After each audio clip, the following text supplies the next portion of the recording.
Air raids against Bosnian Serb targets, which have become so routine they're being filmed by amateur cameramen, will, according to the breakthrough agreement revealed this evening, be suspended for a period pending the withdrawal of heavy weapons from positions around Sarajevo.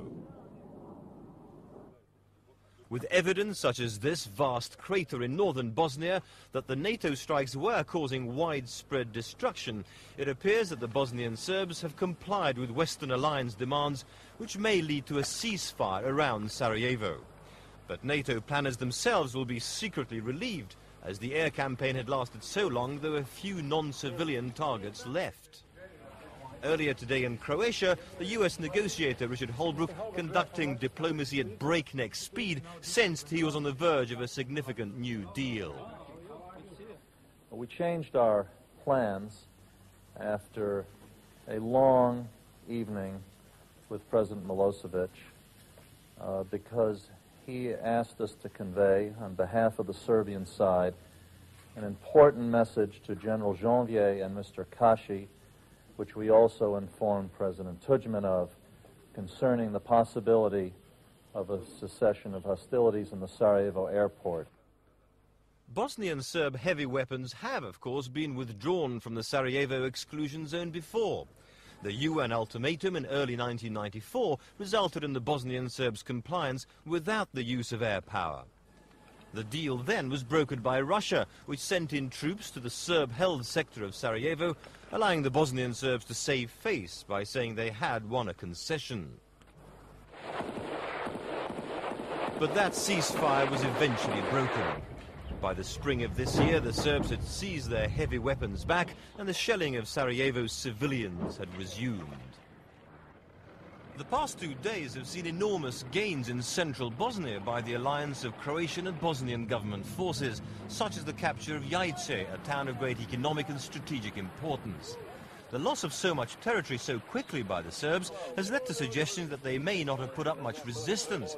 They may be allowing the Bosnian Croat army, the HVO, rather than the mainly Muslim government forces, to take over land the Serbs would have to hand over anyway in the contact group peace plan. The UN now accept the extent of Serb losses.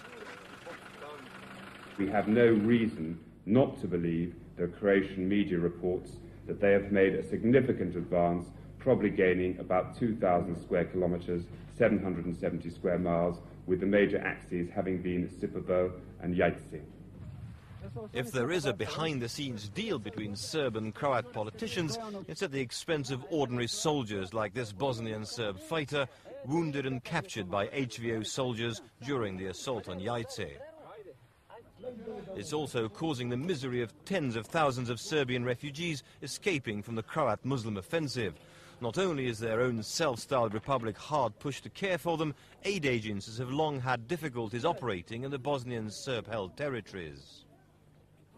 The problems that are being faced by these people are the weather. It's raining a lot. They've left their homes in a hurry. They've already spent one night out, and they're very scared. The food situation in the area is rather depleted because the UNHCR and Red Cross warehouses have been rather emptied somewhat, and the food pipeline is a bit slim at the moment, but I understand that there's several hundred tons of food that might be arriving soon through those agencies. Tonight, the US envoy Richard Holbrooke arrived in Mostar for talks with the Bosnian president Alija Izetbegovic.